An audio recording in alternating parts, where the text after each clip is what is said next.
Honorable Mhlala. No, thanks so much, Chairperson. Let me shoot straight to the issues of the day. My name is Honorable Rebecca Mhlala, a member of parliament deployed by the Economic Freedom Fighters.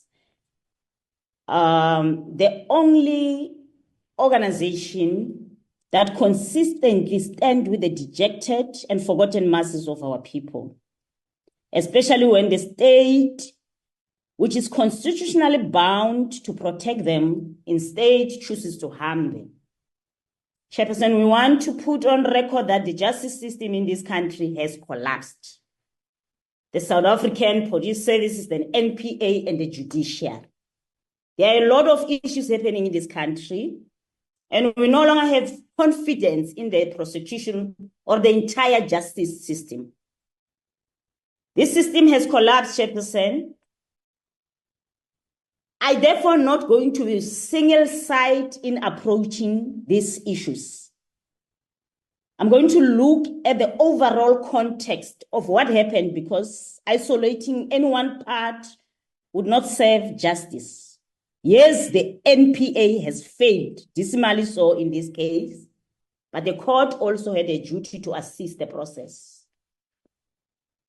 We will not treat this matter, I think, in isolation, because doing so will ignore the collapse we are seeing across the entire, criminal justice system. Chairperson, as the Economic Freedom Fighters, based on our thorough observation on this case, the EFF is extremely concerned about the manner in which this trial was handled by both the judiciary and the National Prosecuting Authority. We believe both institutions failed the victims of gender-based violence, more especially this one in Omotoso case.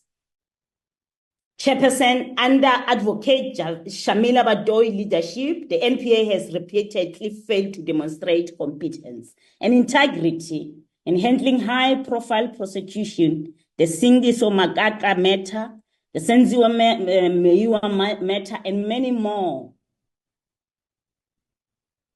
In this case, the NPA was very disorganized, unethical, and unfit for the scale of the matter, as clearly recorded in the attached NPA report and also in the judgment itself.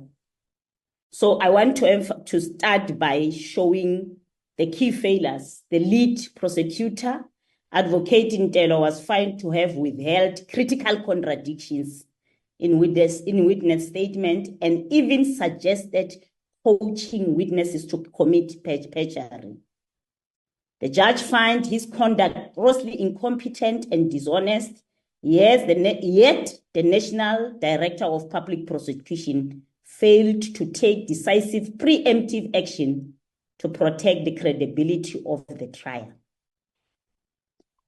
So the entire prosecutorial team, under the supervision of the National Director of Public Prosecution, Advocate Batoyi, collapsed under pressure in one of the most sensitive GBV cases in this country.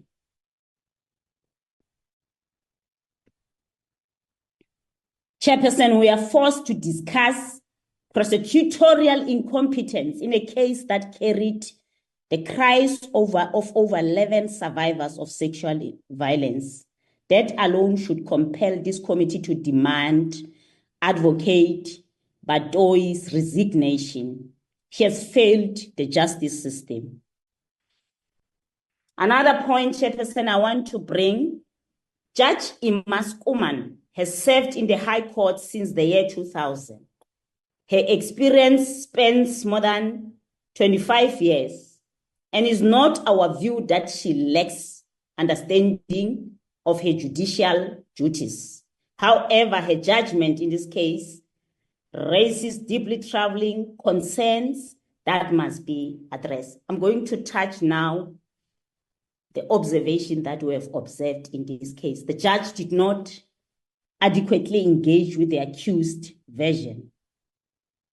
We note that the court failed to critically engage with the version of accused number one, Omotoso. This is concerning, particularly given the detailed examination of the 11 complainants testimonies. When you look at the presentation of NPA, paragraph 3.6, they say that the accused denied all the allegations under cross-examination.